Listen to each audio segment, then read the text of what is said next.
Hello बच्चों, let's see this question. तो इस क्वेश्चन में अपन को क्या बोला है कि रदरफोर्ड के एक्सपेरिमेंट में जो मेजॉरिटी ऑफ अल्फा पार्टिकल्स थे वो सीधे सीधे चले गए थे मेटल फॉइल के अंदर से, जिनको किसी ने कुछ रोका नहीं था और इवन या फिर एकदम हल्का सा डिफ्लेक्ट हुए थे। तो इसका रीजन है कि ऑलमोस्ट ऑल द स्पेस जो न्यूक्लियस में होती है वो एम्प्टी होती है।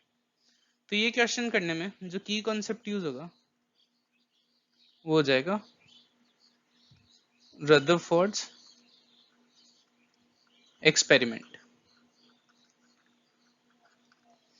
इस एक्सपेरिमेंट में क्या किया था अपन ने, मान लो ये न्यूक्लियस है और ये पूरा एटम है। अब अपन ने अल्फा पार्टिकल ऐसे इस एटम पे ऐसे इंसिडेंट करवाए थे। तो most of the alpha particles right through the atom चले गए थे और कुछ अल्फा पार्टिकल्स ऐसे डेविएट हुए थे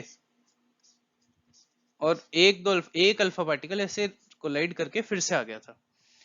तो ये क्यों हो रहा था कि इसके इलेक्ट्रॉन्स होते हैं ऑर्बिट के अंदर और इलेक्ट्रॉन्स का मास होता है नेग्लिजिबल। ये नेग्लिजिबल मास के होते हैं relative to alpha particles. Alpha particles के रिलेटिव में ये लोग नेग्लिजिबल मास के होते हैं।